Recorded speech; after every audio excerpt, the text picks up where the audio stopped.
Good morning, everyone. Hey guys, it's Friday, November 14th. This is Wake Up in Provincetown. My name's Bob. And I'm Mark. And we're back. And we're back. Were you here last week? I was. You were hosting. I was. Who did you host with? Who did I host with last week? Rebecca. Or Chant. How did you guys, did you have fun? Yeah, she had fun. It was Okay, really good. fun. She had fun, not you. No, I always have fun. Even today, Good. I'll probably have fun. I think we're going to have a really good We time. are gonna It's have a nice great to be time. home. I haven't been here in a few weeks. I know. We do I miss missed you, Bob. too. I missed all of you. Oh, everyone's missed you too, Bob. How was you had a busy day? I did. Well, I had a busy week. I was in Boston. Big news coming from Beacon Hill. Ooh. Senator Sears' bill called an act regarding free expression. Yeah. It's changed names a couple times. It was freedom of expression. Now it's an act regarding free expression. It passed the Senate yesterday by a vote of 35-3.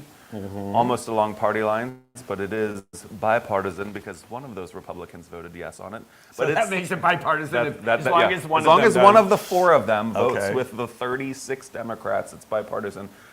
It's a heavily balanced legislature, as we all know here in Massachusetts. Yeah. But this bill is basically the anti-book banning bill. Oh, I wondered what it was, because the title isn't very catchy. It doesn't trip off the tongue. well, I know there's a reason why. Yeah. So it's anti-book banning. Okay, well, that's important. Did you see that documentary in the film festival in June called The Librarians? No. I mean, it was bleak. It's like these librarians, you know how you like when you're in a documentary but you don't want anyone to know your identity, you sit in the dark or they like mess up, you're like, "Rah, they change your voice. It's all these librarians being like, I lost my job, I lost my life's work, there were death threats made against me, somebody slashed my tires at a school board meeting. Like librarians across the country who, because of, it's like a really coordinated far-right campaign. I think the organization is called 1 Million Moms or Moms for Liberty or something like that. Yeah. It's these like Their liberty, white, no one else's. Christian nationalist, like Republican ladies who like go to schools where they don't even have kids in the school and they're like, this book has a picture of 2 dogs that are saying they're husbands. So it's mostly like anti-gay books, trying to yank all that stuff off of shelves. But most of the book ban proposals are against books that feature characters of color and characters that are LGBTQ+. So but what they say is these books have pornography in them. Yes. And they are on the shelf of an elementary school. Anyway, the documentary was really kind of dark and sad. And these people are on the front lines of what is, a major culture war.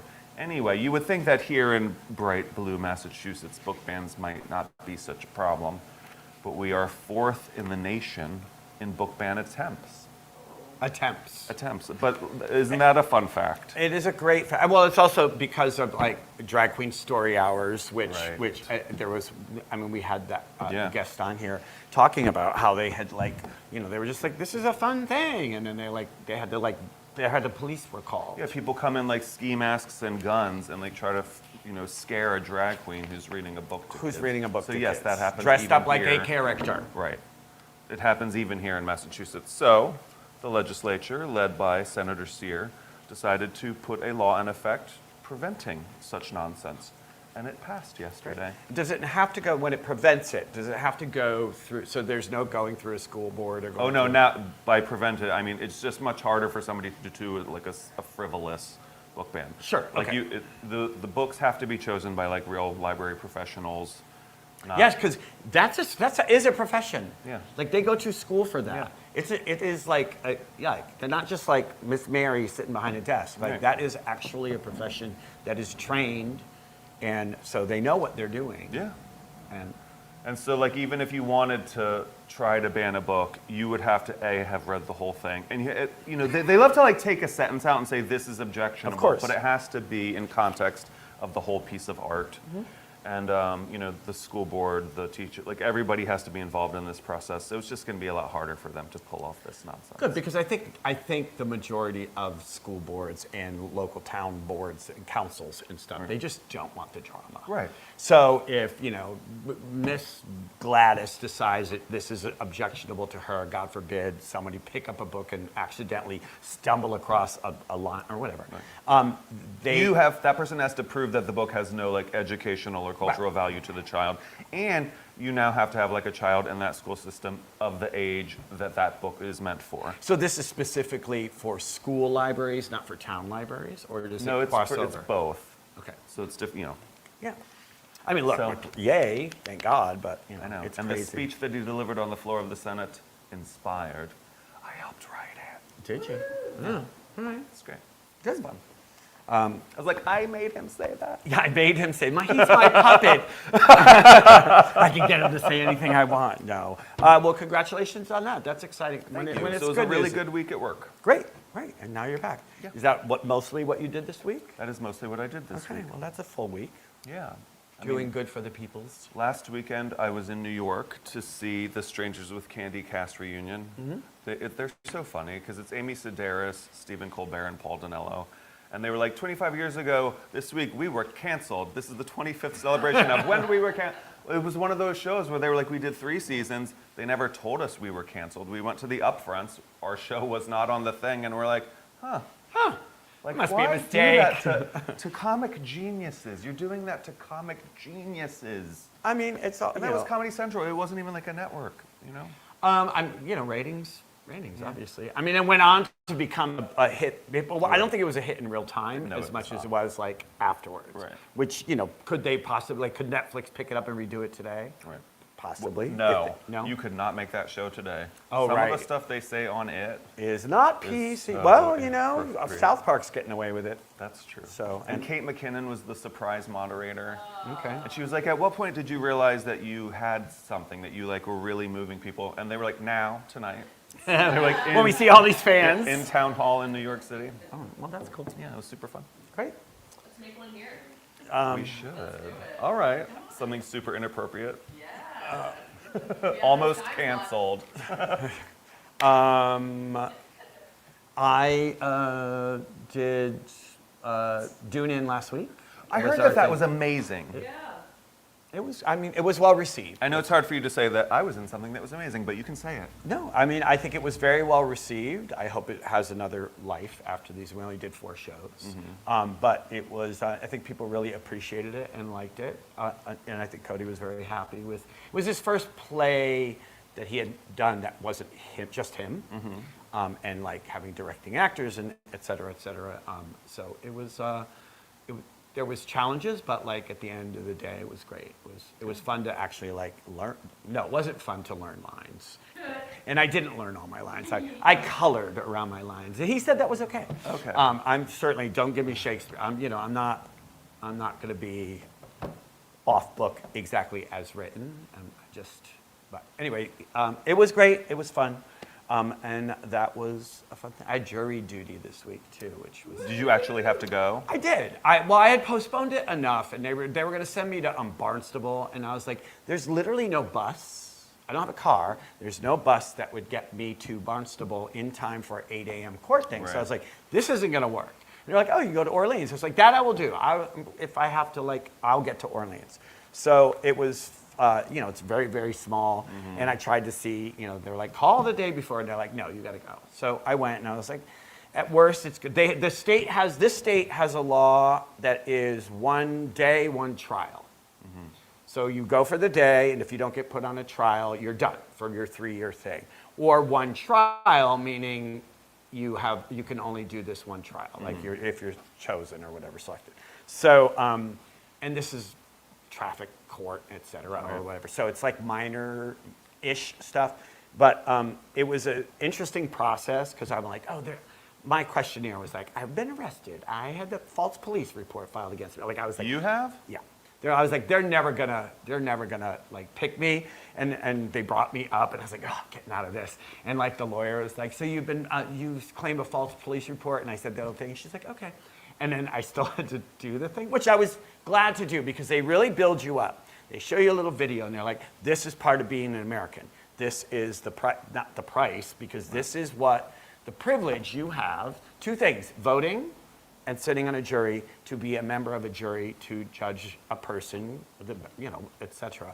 And they have this whole video, and they're like, oh, the last video was from the 70s. This is a new one, thank God. And it talks about sitting on a group of your peers that's your right as an American. And they're like, but there wasn't always peers. It was like white men with property that were the first people on juries. And then finally, they allowed women to be on juries, something like 20 years to vote. Like a really long time. It's a very informational video. Yeah, it's great. You've done it. You didn't notice Jeremy Comeau in the video? No, Jeremy Comeau, who lives in town, is like one of the actors being like, I'm on a jury. So like when I was watching it, I was like, are you in the? Oh my God, it was shot like 15 years ago. Yeah, and I was yeah. like, you're like a teenager in this, but I'm pretty sure that's you. Is he the guy with the little chinny beard? I think so, yeah. And he's wearing like okay, good. He was like, my brother produced the video, so I was in it. It was great. Anyway, I got called. We did. It was a traffic. It was, here's the thing. Were they guilty? Did they get him? Here's the She thing. had it coming. There were 2 charges. One was reckless use of a motor vehicle, and the other one was OUI. under OUI. And the thing about a criminal trial is the state brings the charges, and the state must prove. Was it Karen Reed? You don't have to unprove it Right. as a defendant. So if the state has a charge against you, it is the state's job. The police department's job, the whatever detectives have to prove it without a doubt. And we're sitting there, and everybody at first is like, well, I think we can all agree, like, he recklessly went through a 4-way stop sign at 1 o'clock in the morning. But like the police report was like, there were 33 nips of banana rama or some banana liqueur. It's called like it's like 99 bananas. 99 bananas. What the fuck is 99 bananas? It's the banana liqueur. Okay, there were 33. I think it's 99 proof. It's like really strong. Okay, well, there are 33 nips of it in the car. Now, I asked the judge, and they're like, you're not allowed to ask questions. Like, they just said the nip bottles were open. Because if they were open, you'd be like, driving under the influence. But they didn't say they were open. They specifically said there was one cap in the driver's side. And I was like, well, if it didn't say the bottles were open, that means they were closed. They just didn't tell us they were closed. And I bet they come in a case of 32. So, but there were 32 sealed ones and 1 open one. Right. So anyway, we go through this whole thing, and we kind of like, you can't judge by someone's looks, but if you saw this person, you're like, that person's definitely guilty of DUI, whatever. But so we got to the thing where and this one woman was like, she was like, oh my God, I would not want to be on the highway with this person, and I was like, but there was one person who was like, they didn't prove it. They did not prove, right. They didn't do a breathalyzer. They said that this guy who was overweight, he said he had walked from Orleans to Wellfleet. It was 1 a.m. He had worked. He had one beer like 45 minutes before he was pulled over blowing through the stop sign. But they never did a breathalyzer. All of the things that you would think, if you wanted an open shut case, this is what you would do. Anyway, we said they didn't prove it, so he got off on the one, but we charged him on the other. But afterwards, we're like, look, he's probably guilty. He probably did this, but we don't have the proof that he did it. The burden of proof is burden on the of proof. prosecution. Police departments, you have breathalyzers. If you think someone has... They don't hold up in a court of law. Breathalyzers don't? No. So you should just submit to it? Yes. Because most people, when they go, no, I'm not going to do that, then you look even more guilty. Yes. Right. So, but Not that we're trying to help people get away with drunk driving. No. That is And not I just what- I just think they didn't prove that. They were like, oh, well, he leaned when you were doing this thing. I was like, I couldn't follow all the instructions that you just read.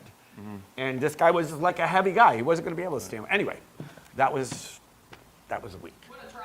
It was a trial, but it was trial done, and now of we the get it for century. the trial of the century. But at least you don't have to do it again for a few 3 years. years, 3 years. And I'm That's happy to do it. nice. I mean, we all should be not happy, but at least do it. Because, well, the thing is, the only You're- people that can afford to take the time off of work are white male property owners. They're like, we know you're missing work. Here's 15 cents a No, day. that's not true. Your company has to pay you for 3 days. Your Unless company. you freelance, then you get $50. Right. And if you're a waiter, then Right. the place is paying you $2.63 an Right, hour or right. something. But you postpone it to the off season, which is what I did. I was like, I cannot do it. I'll sit in a trial for 2 weeks in February. We're like, they will work with you. Anyway, For less than the price of a cup of coffee a day, you too can sit on a well, jury. this is now $10. Oh my cup of God. coffee. Well, when you think about it, try getting a cup of Jesus. coffee in town. Anyway. But coffee's going down now. They're is? reducing the tariffs. Oh, thank That has God. nothing to do with the Are you price being of coffee. serious? Yes, bananas and coffee. Things that we can't grow in America, you idiots that are like, we'll just make it in America. You can't grow bananas in America, or coffee, or chocolate, you fools. Coffee's one of the things that, like, raise your hand if you're married at home and you, like, take turns going grocery shopping. I can't see you if you're raising your hand, but, it's one of those things where I'm like, I'm never buying coffee. You're so picky about coffee, you buy it when you go. So I don't know how much coffee costs. It's like double. It's doubled now. It's crazy. I bring coffee home and Peter's like, I don't drink chock full of nuts. And I was like, then I don't buy coffee. I'm buying whatever's on sale. Exactly. Me, all right, me too. It's just to wake me up and make me poop. I am They not drank chock like full of nuts savoring. on Friends. That was the official coffee of the sitcom Friends. You Sponsored will by drink chock full of Sponsored by Chock full of nuts. All right. There's a couple things that happened last week that we have like little. Like what? Well, the pie contest, which you missed I know. from being in New York, but They raised $10,000? they raised $10,000. It was super incredible. fun. Who won? That's all I I will know. tell you who won for a pie called Crust Me Daddy. His name boy. is Nicholas Medvesic. I have a picture of him with the hostess, Mackenzie. They raised 10 grand, which goes to support the Commons. If you don't know what the Commons do, it's co-working spaces. It's also artist studios, and they do a lot of community programming under Leslie's and David's tutelage. I love that word. Andrea had a mushroom pie.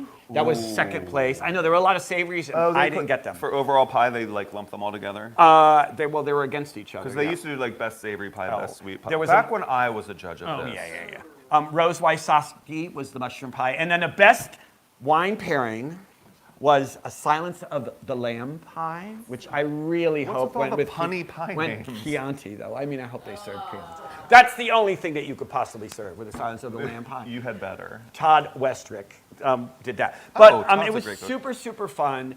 And I had some friends in town, and we went and like we're there, and it was one of those things. Like we're there, and they're like running around trying to get slices, and I could feel people pushing up against my back. And we had a list of 6. We were splitting it with 4 people. It wasn't like we were being greedy. We were each going to try this, but I could feel the people pushing and like, why are they taking so? And I was like, forget it. We just took 3 pieces. Were you a judge? No, I just was like buying. They pie. should make you a judge.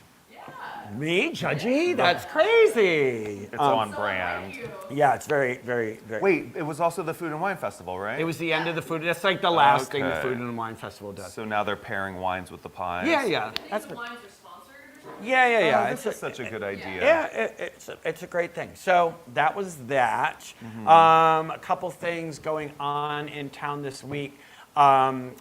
Ciraldi's doing a cooking class. Do you know about this? I would love to have him teach me to cook. It's $98. I know nothing else about this except it's Thursday nights. You get a little prosecco and you get some apps, and then you all cook together, and then you sit down for a family meal.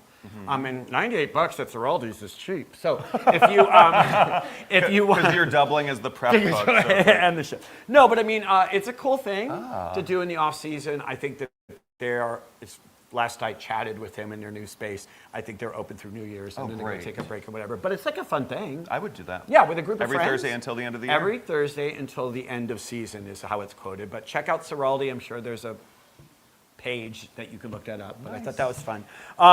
Tomorrow there is a fundraiser for Jamaican Relief that's being held at the UU. With Skip. So they're doing a Saturday special Skip thing. It is At the UU? At the UU. And that is 12 to 2, as Thank it says you. on the slide that just came up. Also, there is a chili cook-off tomorrow the UU. The Methodist is the Jamaican fundraiser at Skip. Where Skip always is. Yes, at the UU is a chili cook-off. You can sign up to be a chili provider. We went last year, and it was super fun.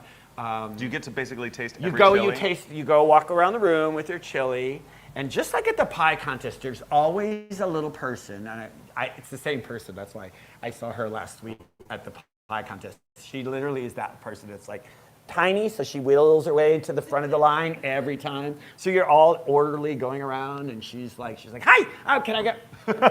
So last year, literally, we made a wall, and she couldn't get in front of us to get the chili.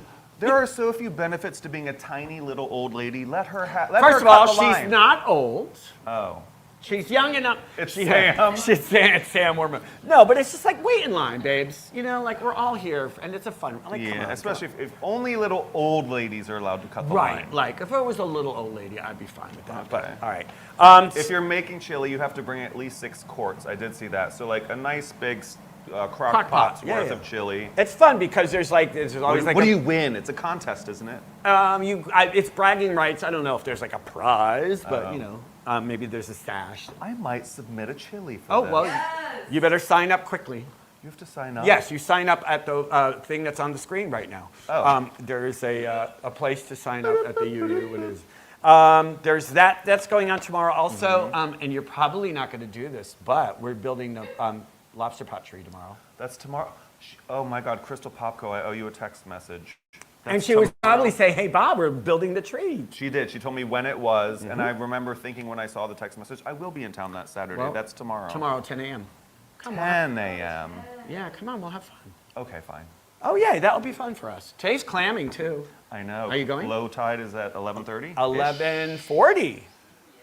Well, I'm working from home on my state government job today, so I really technically can't be out clamming. No, and if I see you out clamming, I certainly didn't see you out clamming. No, There'll be no photographic evidence If of you clamming. see me out there, you didn't see me out there. It was my doppelganger. Just wear a It was Joe balaclava. Woolley.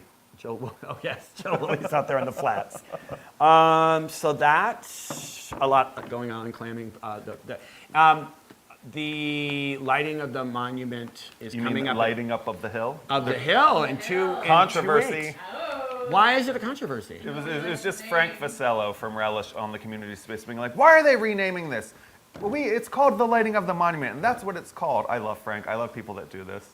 And then, of course, the defenders of it are like, well, they're rebranding that space. Everything that they do is like on the hill. Beats on the hill, this yeah. on the hill. Yeah, So yeah. it's like the lighting up on the hill. Yeah. And it's just fun to see two distinct, it's like the Jets and the Sharks over the lighting It's of the always monument. been like this, and it always should be like this. And you know, people are like, they can do whatever the hell they want. It's still the same thing. And actually, I mean, I've said this a million times on the show. Courtney and the gang up on the hill have done so much to try to integrate the monument and that property into town in the last year. And so support it. I mean, whatever. Frank just plays a curmudgeon so well. He does. He is. And hey, Frank, if you want Christmas cookies, get them from Relish. Frank makes beautiful Christmas cookies at Frank Relish. does make the most beautiful And Christmas you cookies. can order them ahead of time. Just drop by Relish or go to relish.com. I don't know. I don't know if he has, he's very analog. Yeah, Call yeah. Relish. You have to just go by the Or window or call Relish. I can't wait till the drone comments start coming in. Yes, because New Year's we're having the drone show instead of the fireworks show. What? Okay, now I'm against that. Talk to me. This is the thing. When we were in town hall voting for quieter fireworks, do you remember that vote? It was like 799 against one. I stood in the back and I was like, no, do not make the fireworks What's quieter. the argument for that? Tradition. It's part. Look, it actually is part. It is part of the experience. Is hearing fireworks. boom, I and love that. and Paul will have something to say about this because Paul is a professional dog walker and he deals with dogs all day long.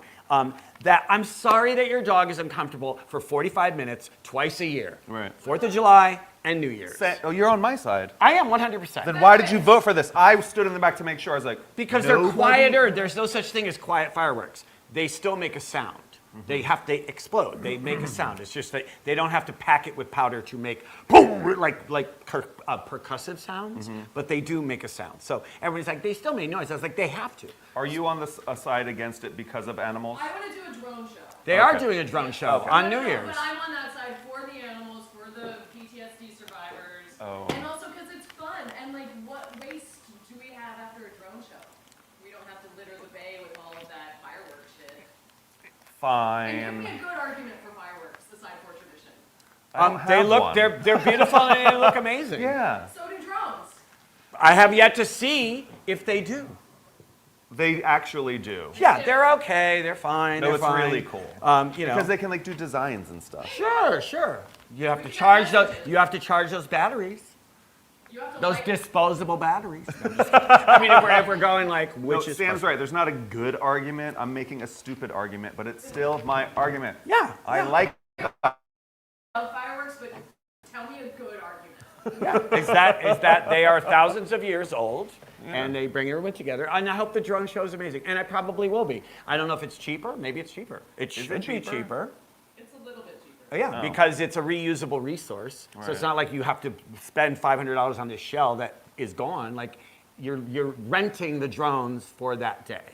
So presumably it's cheaper. Maybe it isn't. We'll see. Also, great. I, for one, I hope they have drones that make noise. Well, I was going to say. They are very loud. If you've ever been, like I was at a ribbon cutting at the Common one time, and there was somebody had it was like, zzz, Oh, yeah. and we were like, that is such a nuisance. I fucking hate that sound. The Well, sound prepare of the for fireworks 100 of is them. less bad. There's gonna be a sound. There's gonna be a music. Like a Yes. Yes. It'll cover that. It's not going to sound like Of locusts. the sound of 100 drones, which won't be heard by dogs, but like all the cats will be like up on the ceiling, like, oh my God. Let's bother people instead. Yeah. All the people that were like, I was in the military and there were drones around me. End rant. Anyway, so that is coming up. But monument lighting is in 2 weeks. Also, if, they're looking for sponsors, I think. Oh. Check out the monument. It is the day after Thanksgiving? It is the day before Or Thanksgiving. the day before Thanksgiving? Yes, right? Yes. The day after Thanksgiving is the lobster pot tree lighting. The 29th, yes. So lots of cool things coming up in town, et cetera. News, I don't know. Oh, there was a big meeting about traffic on Commercial Street. Oh. There will be upcoming meetings. They're talking about speed tables, which is not a speed bump being put on Bradford Street in a couple places. They're talking, yes. If you don't Pedicabs have are gonna have- today's issue of the Provincetown Independent, Yeah. the bottom story on the front page, it sounds like, I haven't read this yet because it just came today, but it's about slowing down like bikes that have motors. It's about making the security officers, because we are not allowed in Massachusetts to hire seasonal police officers, which is why we have the seasonal community officers. But it is empowering because Chief Hennick said we don't actually. The last chief, good riddance, just wouldn't enforce it. But now they have to. He can go under the direction of the town, saying you will enforce one-way motorized things on Commercial Street. Yeah. And it should be. Right?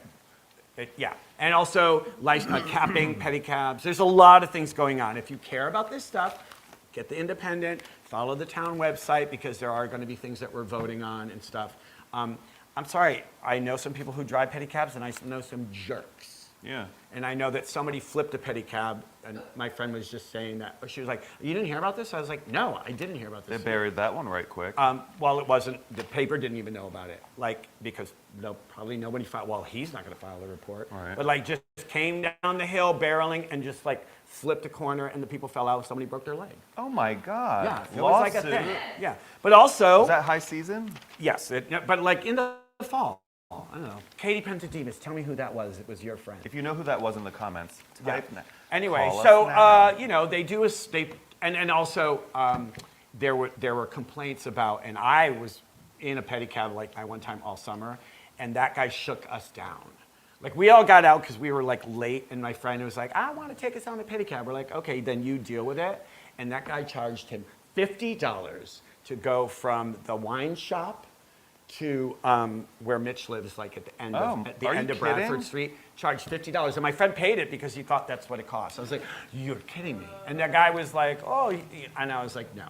So they want to set prices. You also have to ask, well, It's illegal.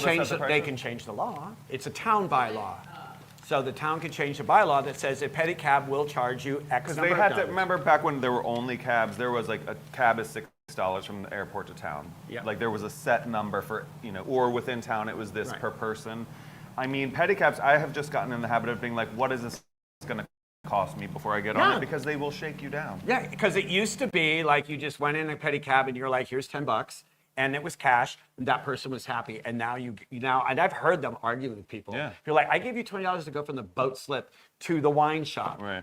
Literally $2, and you're Yeah. saying that's not enough? Then, It's supposed to be tips. It's whatever you think the Right. Right. But also, you don't need it. Anyway. Things are going to change, folks. Things are going to change. I was at a gas station the other day and Skittles were $3. a lot. And it was probably a smaller bag. It wasn't the shareable king size. They don't even call it king anymore. Oh, they can't. Bring back king size. No more kings! Oh, Jesus Christ. Front Street, by the way. What? Yeah, is it not?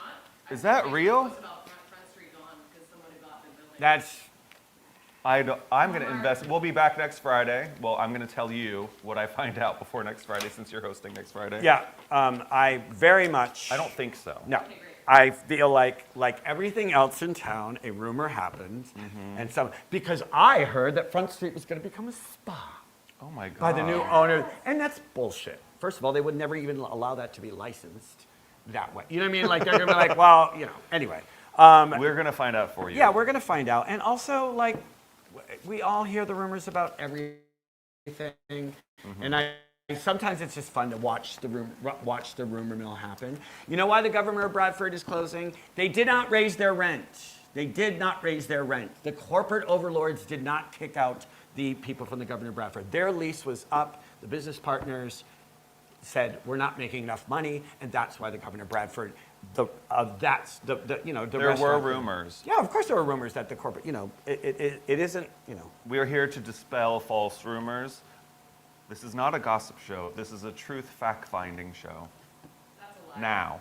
No, yeah, as of everything going. 6 years into this, Yeah. we're changing our No, mission. I just I love a rumor as much as everybody, but it's crazy. I did see them moving the. This is not a rumor because I actually saw it. No, they were pulling out the tanks from the old brewery space. Yeah. So I don't know what that means. Well, I do know what that means because I asked somebody. But What does it mean? It means that there is a note of intention. What do you call that? Will you sign up? Or it's Let's, no. It's not that formal. somebody's buying it. It's on the Intent to purchase. intent to purchase or something like that, and it's obviously not going to be a brewery because they were pulling the tanks out. And I don't know, but they had to use the crane. Winkler's crane was out there. They were pulling these big tanks Maybe out. we'll get a health food store back. Lembus. Maybe Lembus is coming back. Yeah, sure. You saw that kitchen. Anyway, There we go. that is. Back to the rumor. We're back. No, the Right. rumor. There was no rumor. I said you saw that move kitchen. on, move on. Moving on. Anyway, I did see that happening. So interesting. What else? I guess I think it's time there to is a move new. on to Oh the wait, next there's the segment. new house in the West End got approved. Oh, great. Which people. The far West End. The far West End, next to the Murchison House. Yes. I mean, look, if you've been to the West End at the Rotary for the last 7 years, there are modernist houses going up on the hill, as was allowed to be when the person that purchased that whole property said we are going to put commentary on the Murchison House, these modernist houses. Some of them are better than others. Some of them are patently ridiculous looking, but whatever, I don't own it. But now there's a bigger design of a house that's going up there that had to go through historic, even though technically they just put them through historic. They don't have to. Like it's under historic purview, but it's like a modern house. Yeah. That looks like the Murchison, or it speaks to the Murchison house. Yeah. So that's all. Okay. They approved it.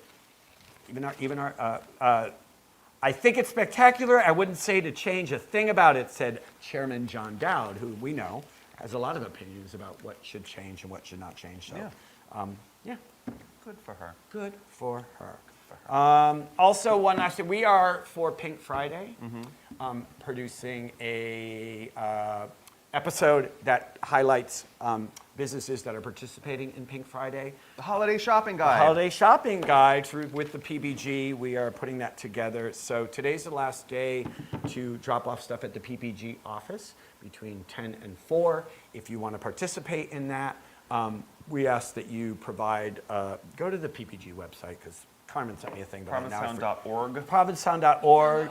Ptown.org. Ptown.org. Just make sure that you provide some information, a couple sample items, a sentence that says what it is, your business hours, blah, blah, blah. And don't forget, this year there are 3 weekends of Holly Folly. Yeah, we're spreading it out. There are 3 winter markets. Yeah. There's one here at the Crown. There's one at the Canteen. The Gifford House is also doing one. So there's going to be a lot to do.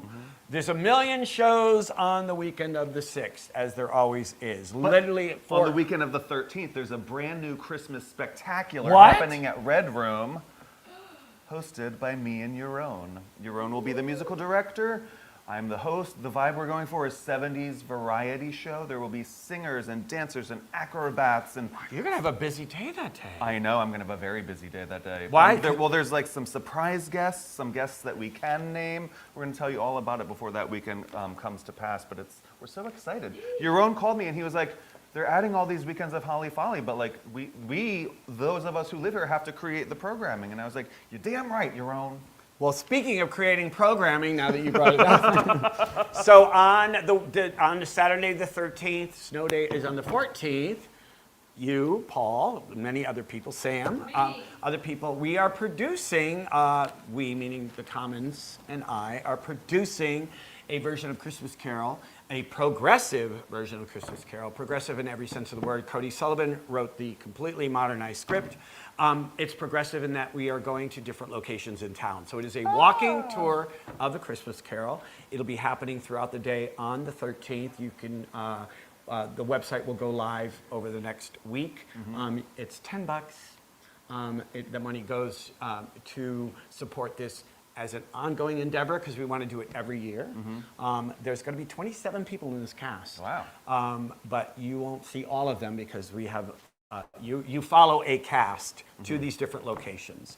But we have some really cool Scrooges. We have you're going to be in the show as I am, as one of the characters that you don't know yet. I know. I have no idea what I'm doing. But it's going to be fun, and it's people that you've seen on stage in drag. It's people that you've seen in the Cody Place. It's people that you've seen at the Provincetown Theater. It's a community event. So I will, of course, be giving you more information about that. Super how to sign up. exciting. Yeah, 30 people walking down the street and seeing little. It's gonna. I don't know. Go to thecommons.org, and there will eventually have a ticket purchase thing. But we want people to buy tickets so that they sign up for a slot and show up. And we figure $10 will secure that you show up for your thing. Anyway, that's all. What a great tie-in, Bob. I guess we will go now to Sam giving us everything that's going on this week.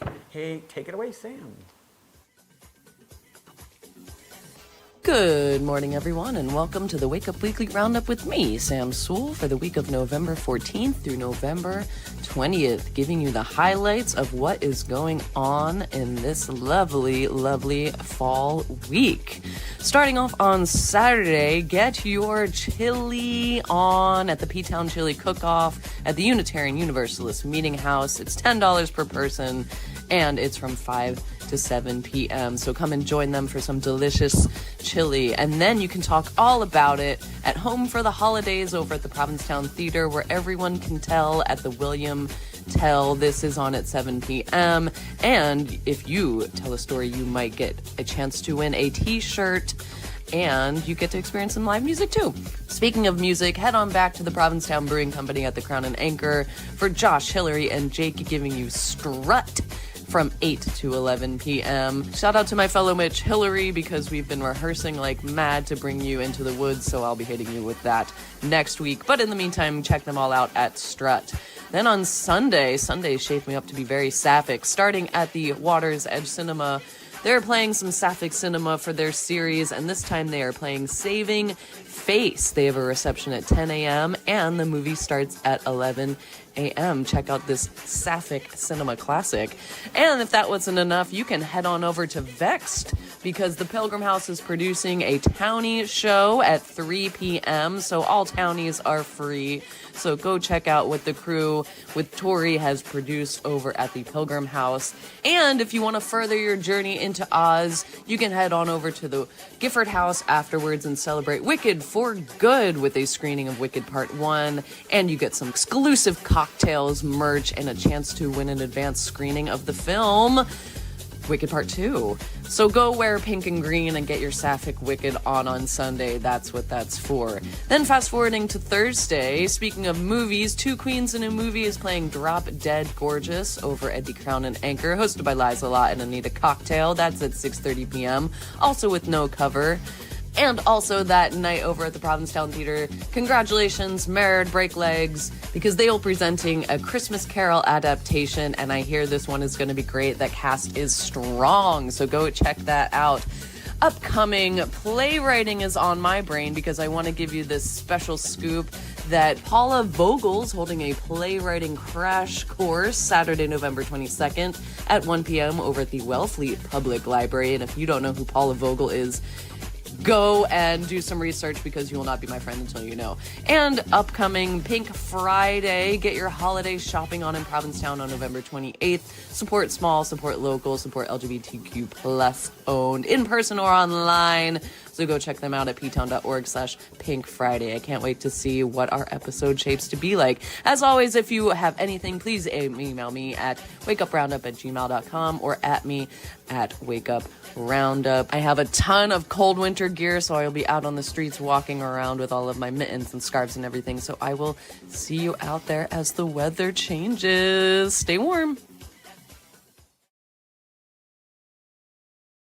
Thank you, Sam. Lots going on, a lot's coming up, so stay tuned for Sam's roundups always. And please welcome from the Provincetown Independent, Adam Graham. You may know him as A. Kroc, the editorial cartoonist.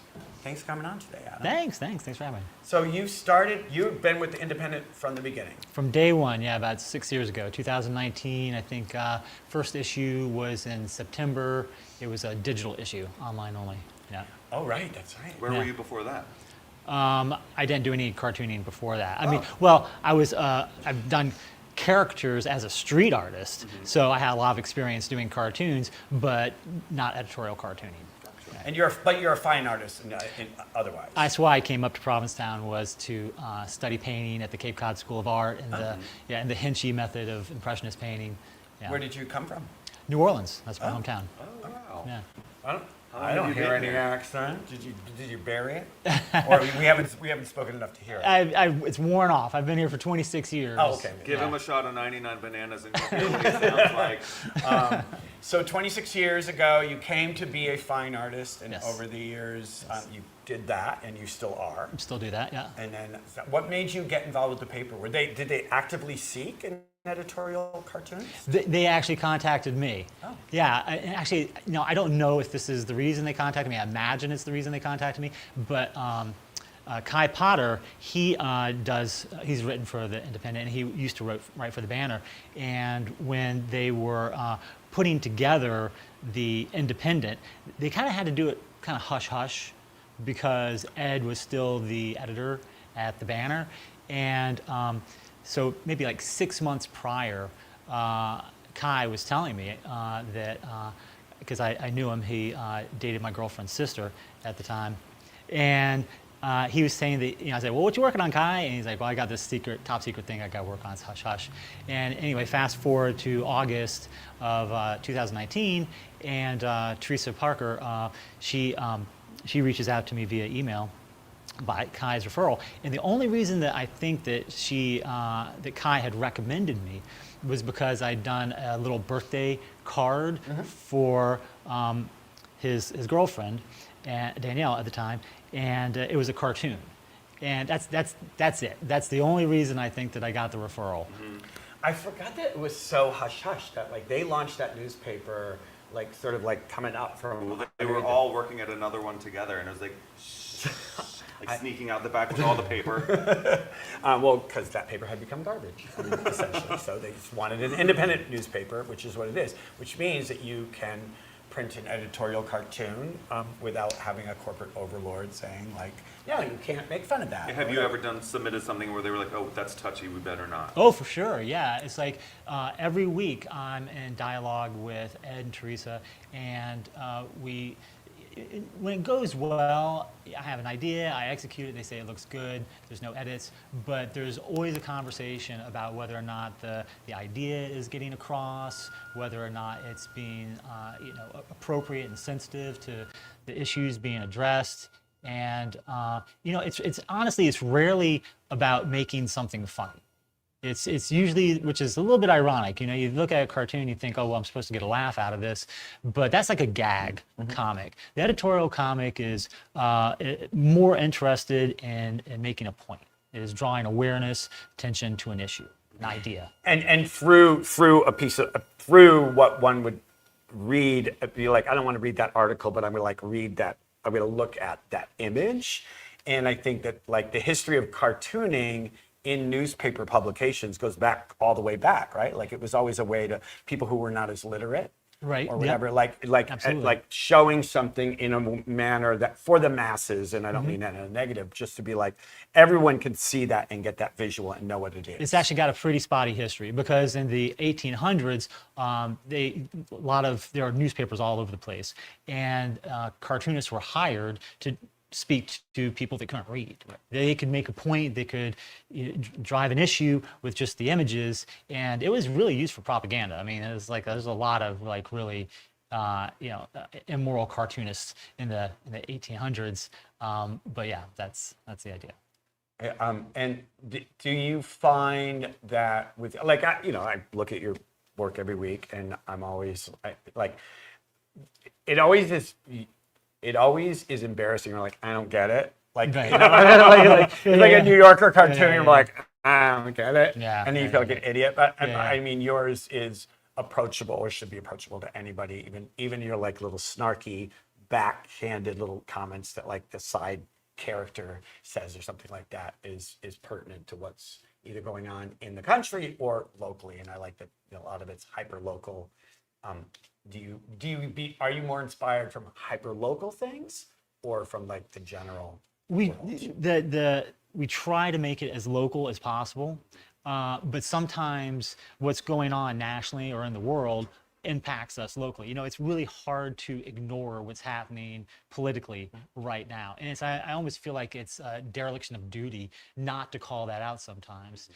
But the emphasis, we try to keep it local because there are plenty of people that are doing national cartoons and things like that. There's not that many people that are doing cartoons just about what's going on here in Provincetown. Right, and because for an independent newspaper to have a local cartoonist producing work it's a great thing because, as you said, you're not like everyone's doing a joke about this, but like I'm doing a joke about the rats. Yeah.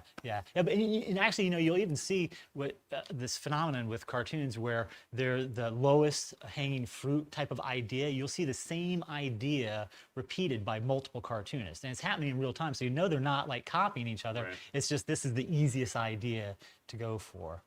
What has been your what cartoon or the subject of cartoon has been like your proudest?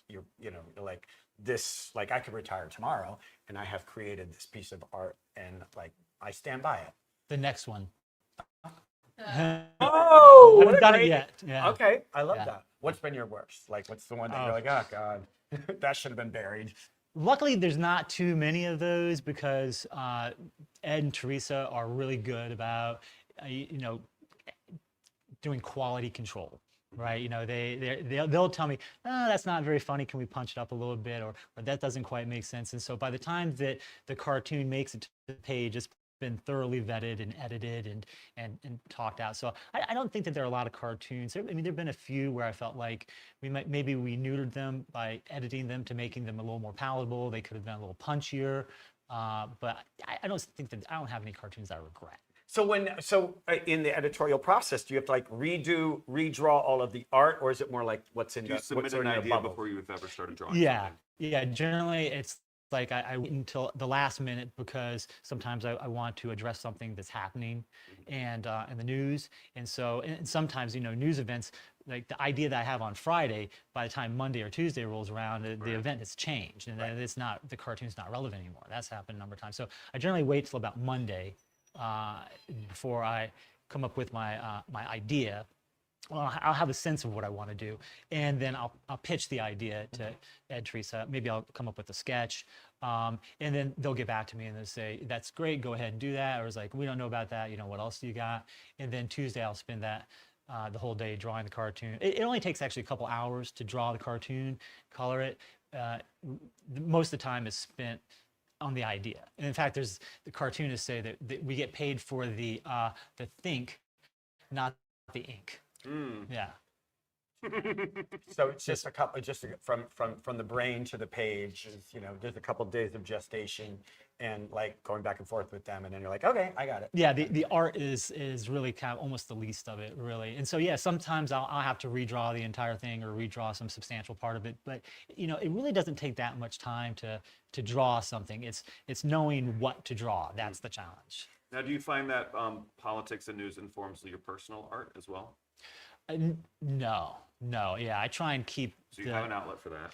Right, exactly. That's the reason why I have the Nom de Plume, where I have the two different identities. Is I want to keep that. I was always wondering who you were. Yeah, I saw that name and I'm like looking on the. I'm like, who's this? But did you not get that it was a pun? No, I figured it was a pun, but I also was like, this could be somebody's name. Right. You'd be surprised how many people don't get that it's a pun. Yeah. Really? Yeah, and so I explained it to them what it means. If you don't get it, it's a pun. You would see that byline. I don't see this croc person. A crock of what? Yeah, exactly.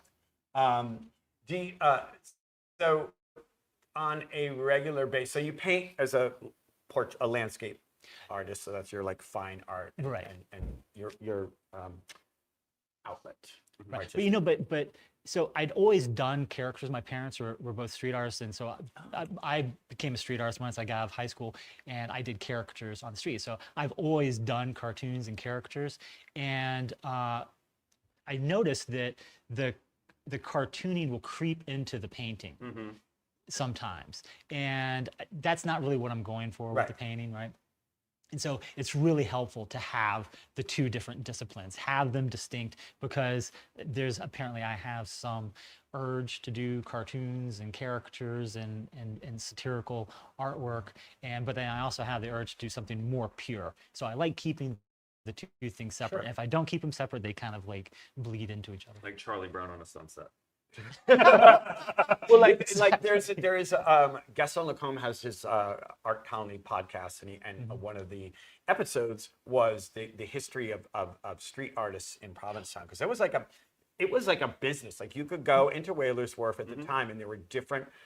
My dad did that. Yeah. My father did that. He worked at the Starving Artist Studio in the 70s. That's how I first came to Provincetown as a kid. He was studying with Henry Henchy. At the end of the day, at night, he would do portraits. Because that was the way to pay the bills, or get yourself some. Well, we had like 40 artists on Commercial Street at one point. Yeah, I remember when I was coming here. The couple times I came here as a kid, like I had once like me on a skateboard. Okay. I've ever ridden a skateboard like once. But I was like the little queer kid, and they were like, "Oh, what about this?" And I was like, "Sure, that's me on a skateboard." Yeah. But like I just remember, like outside of Lewis Brothers, there was like there for years the cartoonists. Duffy, like yeah, that. Duffy did it. Duffy, yeah. Yeah. And I think that over the years that it's gone away. Do you think that is there still in New Orleans? Is there like a? Oh yeah. Yeah, Jackson Square in the French Quarter is, they have 200 licensed artists. They're able to go out on the street, and they're licensed. They sell their work, and my father still does that. Oh, He's still wow, out there. cool. Yeah, and there's always been a big Provincetown, New Orleans connection, because they're two of the oldest art colonies in the United States, and they say that Jackson Square is an artist colony. It's So if you're an artist, become a street artist again in Provincetown, because there aren't any. Literally, Yeah. I haven't seen one in years. You know where I saw it start to die off? Because I did characters on Commercial Street for a few years in the early 2000s. When I saw it starting to die off was when the digital camera started to become more popular. Right. And then you saw the portrait artists, they started to kind of diminish, and then the character artists were shortly after that. I think now it's been replaced by I'll write you a poem. Yeah. Like the sort of hipster Yeah. street, probably from New Orleans. A lot of those people come yeah, out, like, something like that. here's a poem in real time kind of thing. I think that is supplanted the. Yeah. Now AI is going to screw that up. Yikes. Can you imagine like talking to like an Alexa in front of town hall? Like, write me a poem. And no, it's a great tradition, and it's it always, like when you go to someone's house, a lot of times they have that little cartoon that was wrong, and it like brings back a memory, brings back a thing. And it's a special moment that you're not going to get with a digital photo. Well, like the Mayflower they have like a wall of great caricatures, right? And like whenever I go in there and I look at those characters, they're not only fabulous, but you really get a sense of the characters that were, Provincetown back in the day. And it's very different now. If you had the same wall, the characters would look very different. Totally. But they would look different, but yet still the same. My favorite is the woman who's like 4 in that looks like Eileen Brennan, and she's giving you the side eye, and I'm like, that she would take you down the alley for a little, for a little quickie for a pack of smokes. It's like she looked like she'd have a couple like gin rickeys, and she would look like, if she's your grandmother, I'm sorry, but no, those I'm always like, every time I go and see those characters, but it is the essence of a person. Yeah, it's heightened or whatever, but it's I look forward always to reading your piece every week in the paper. Me too. Yeah. Thanks. Appreciate that. Do you get the cartoons? You said that sometimes you're like, yeah. No, I get yours. Oh, okay. Because they are hyper-local. It's like, I don't get the New Yorkers half the time because... I don't either. Thank you. No, I think that they're kind of getting more obscure, but every once in a while they hit. Yes. Yeah. And it hits in a way differently because you're not expecting it. Right, You just right. sort of this, and you're like, oh, ooh, that's... Well, one of my favorite New York cartoons was by an artist named Tom Toro, and it came out maybe it's like 10 years ago, something like that. And it's the gold standard in my mind for the editorial/political cartoon, because it's a picture drawing of this disheveled guy in a suit and tie, and he's sitting around a campfire with 3 disheveled kids. And in the background, have you seen this cartoon? In the background, it's like this apocalypse, this wasted city skyline. And then the caption is, sure, we destroyed the world, but for one beautiful moment in time, we created a lot of shareholder value. But see, that, it's like, talk about like just distilling the big picture into the small picture. Yeah. I mean, this is like par excellence. Well, if you want to see more of Adam A. Kroc's work, make sure to get a subscription to The Independent, your local newspaper. Thank you for being part of it from the beginning. We hope to see you as the paper progresses. Yeah, it's nice to meet you in person. Pleasure. Yeah. Thanks for coming on today. You betcha. All right, we're going to take it over to weather with Sean. Whether or not he's in town, we don't know. Yar! Gather around, you beautiful misfits. It's time for your weekly Provincetown weather report. Earlier this week, the northern lights drifted over town in a soft green curtain of rare bit of sky magic for this little sandbar, and I caught a fine shot from just outside my bedroom door. Now for the weather. At the moment, it's 41, but the breeze cuts colder and it makes it feel closer to 29. Though we'll climb till 46 this afternoon with sunshine mixing with some passing clouds and a steady light wind. Tonight turns mostly cloudy and breezy with a couple early showers. A low near 38. Saturday holds in the upper 40s with sun and clouds and a modest, honest breeze. Sunday edges into the low 50s and feels calmer and friendlier overall. And then comes Monday, the true headline. Sharply colder in the mid-40s with a stiff nor'wester blowing hard from the morning through late night. Gusts pushing up towards 38 to 40 knots, strong enough to send any unwary sailor sidestepping down Commercial Street. Tuesday and Wednesday settle nicely into the low 50s with a gentler wind, and Thursday brings upper 40s to low 50s weather with a mild southwest breeze as we head into the new moon. Tides run low in the wee hours, and again in the early afternoon all weekend, a fine chance to wander the flats or to see what the sea chooses to set back on the shore. Yesterday, I paid a visit to the wonderful crew at Test and Treat for my regular checkup. Hi, friends. I'm here with the Test and Treat gang. It is that time again. Say hi, everybody. Hi, everybody. Yep, they are getting me checked out and ready to go. Swing by anytime, 774-538-3350 to set up an appointment. And if things aren't feeling right, you're outside of your regular checkup time, definitely give them a call to get things checked out. And a warm thank you to them, steady, kind, and a true gift to this town. While we're speaking of gratitude, a big thank you from me and from all of us at The Boat Slip for an absolutely wonderful season. She's now shuttered tight till May 1st. And that's your dispatch from the edge of the continent. So bundle up, enjoy the quiet, and let November rock you gently into the off season. Mark, Bob, back to you at the brewery. Thanks, Sean. Did he have a shirt on? Yeah. You know what? It's a little chilly. I can't expect that. Thank you, Sean, and welcome, Holly Hallie, who everyone sees every day, multiple times, because you are like the dog walker in town. The dog guy. I was just saying, Paul, I haven't seen you sitting in probably 10 years. It happens. You're It's always happening biking right by, now. Or walking a dog, or walking your Or dog. on stage. Or on stage. That's right. Yeah, they never let you sit on stage either. No. And Casa Valentina, I believe Yes, you I sat sat for a great, and I was about 2 feet away from the front row. So I sat there, and all I could see, because when you're on stage, you can't really see the audience very well because of the lights, but I could see everybody's feet. In the Were you front. clocking their So I was shoes? sitting, yes, exactly. I'm like, Judging. oh, those are nice. She's got her Jimmy Choos on. Was that your first time in drag, like professionally as an actor? in drag? Well, professionally, but I've been here for quite a while. I moved to Provincetown in 1987. Oh my. So around the late 80s, early 90s, I went through my drag phase. I had 2 really good friends, so the 3 of us were known collectively as the Screen Girls. Oh, yes. Okay. So you may or may not, yeah. I mean, it was long. That was during like the whole Dixie era. Yeah, you yeah, know, yeah, Dixie of course, from the yeah, post yeah. office. So, but we weren't pretty. I mean, we weren't trying to fool anybody.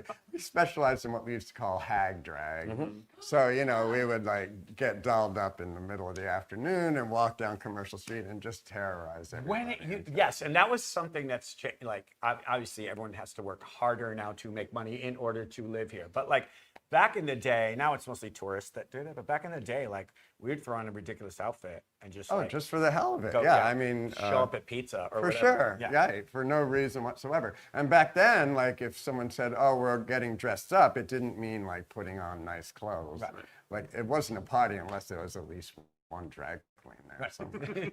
and it would come from like the swap shop. Yeah, exactly, It was like you the know. worst, stinkiest thing. You just had a bag in a room. You're Whatever like, you I could feel like get. putting Let's this go on. to Ruthie's and throw something on you. Staples and Yeah. Scotch tape, whatever it took, But then RuPaul and Drag Race came along, and now it's a whole different zeitgeist. with Everything's drag. got to be cinched and plucked and everything. Yeah. So when have you been acting your whole life? Yeah, pretty much. I started doing community theater when I was a teenager. And actually, David Drake, who is the artistic director at Provincetown Theater, he and I did a community theater production of You're a Good Man, Charlie Brown, when we were both teenagers. He's from Baltimore as well. I'm from Baltimore. Oh. So, yeah, I was like 16. He's a couple of years younger than me. So he was like 15, 14. He was already, the guy who got all the leads because he was super talented. So he, played Linus. But then when David sort of hit it big when he did The Night Larry Kramer Kissed Me, I remember like, I wonder if that's the same David Drake that I knew back in the day. And then he came up here to start working at the Provincetown Theater, and I went in for an audition for You Can't Take It With You, which I think was around 2017 or something like that. 18. Thank you. And I walked into the audition, and there was David, and he looked at me like, "Do I know you?" And I was like, "Well, yeah, kind of." And he says, "Well, are you like on Facebook, but we don't really know each other?" And I, "Well, sort of. But we did do a show together way back in the day." And all of a sudden he looked at me and went, "Oh, You're a Good Man, Charlie Brown." And David Drake remembers every cast member from every play. So he's like, "Oh yeah, and so played Snoopy and such played Charlie." And this was like 40 years ago. I'm like, "Okay, if you say so." But Sure. yeah, so then when I moved to P-Town, I did a couple of plays, but the Provincetown Theater didn't really have a permanent home then, Right. until they moved into the building where they are now. So I sort of did a few things here and there, and then in 2010, after they got their permanent home over there, I started really getting involved over there, and I try to do something there as often as I can. Maybe one a year or so. And if you aren't in the main stage, I always look forward to your appearance in the Christmas show. Spectacular, Yeah. because I love that. Yeah. It's like my favorite.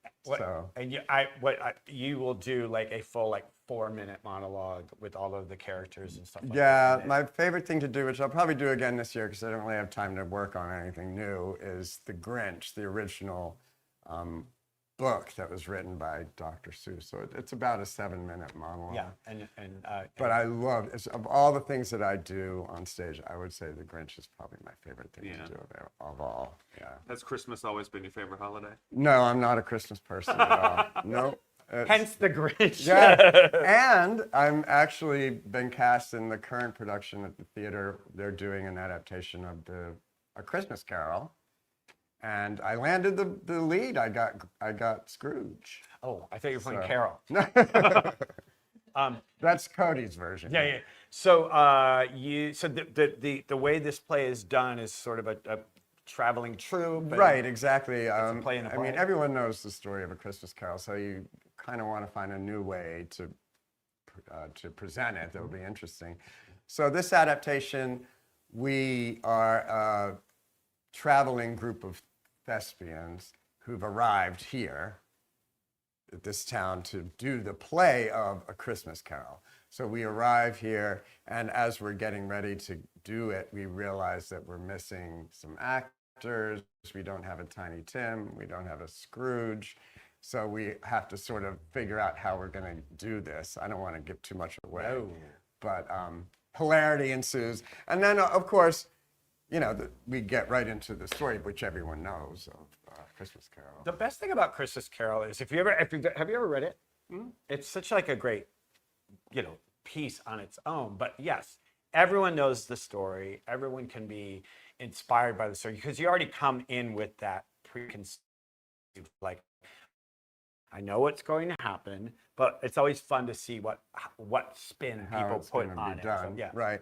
Well, this is fun because basically when the show opens, it's an empty stage, and we as a troupe bring in a giant cart that's loaded down with crates and boxes and suitcases.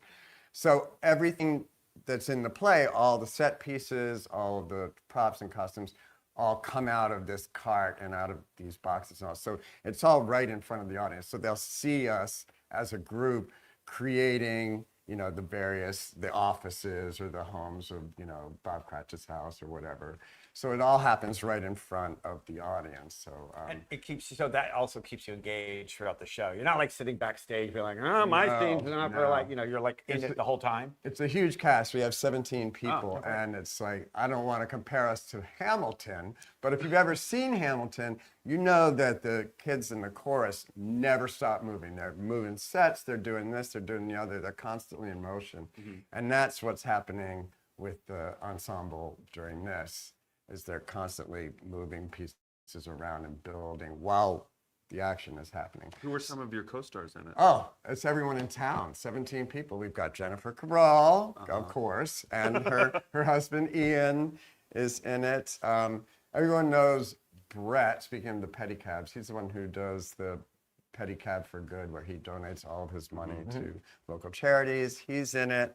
Denise Page, who's been in a ton of other theater productions, is in it. God, so many now. Of course, I'm blanking out. Yes, thank you, Connie. Yeah. And also Bob Junker, who is also in the Act 3 for the senior citizens, another well-known Provincetown person. And we've got some talent from Upcape, too. We have this great girl named Copper Santiago, who is a circus performer. Oh, cool. Yeah, so we have all that sort of thing going on. She juggles, she tumbles, she, does it. She plays an bicycle horn. I thought an air bicycle. Yeah. It sounds like a very fun production and a will very be. community-based production. Yes.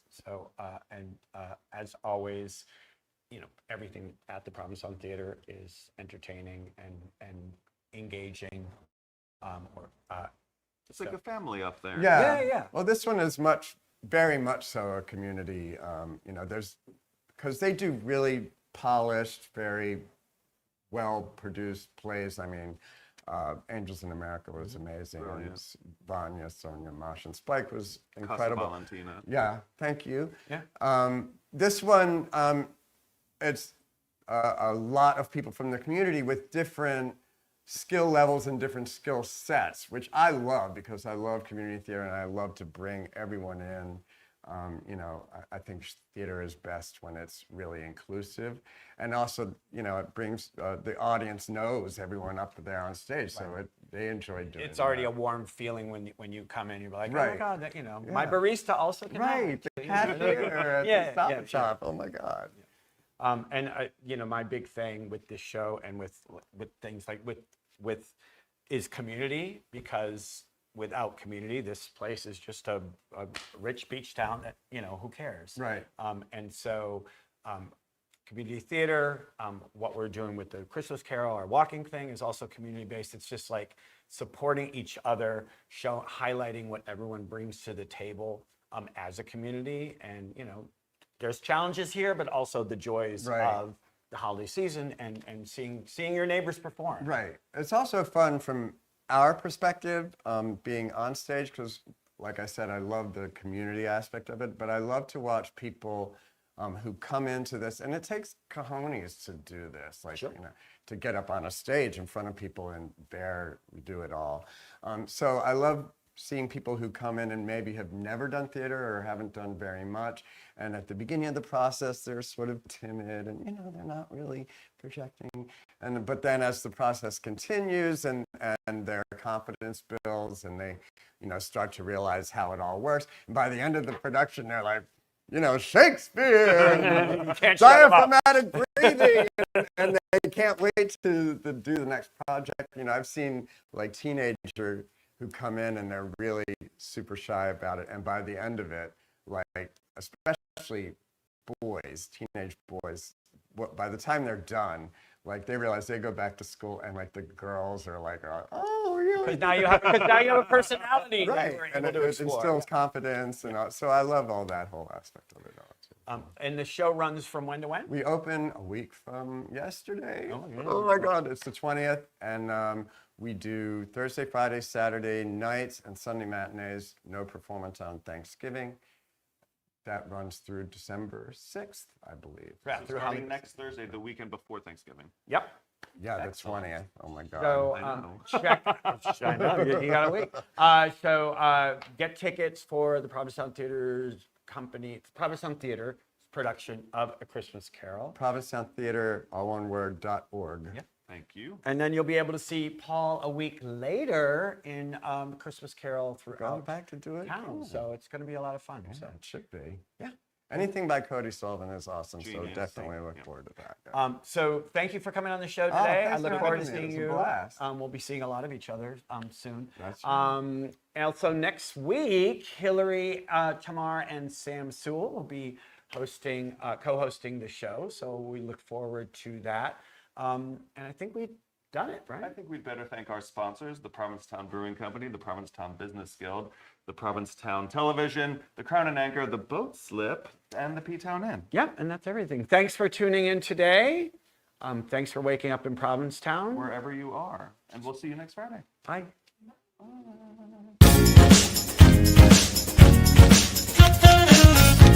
Can I have some coffee? Wake up, wake up. Make it strong, please. Hey! Oh! Hey! Wake up, wake up! Oh. No, really, can I have some coffee?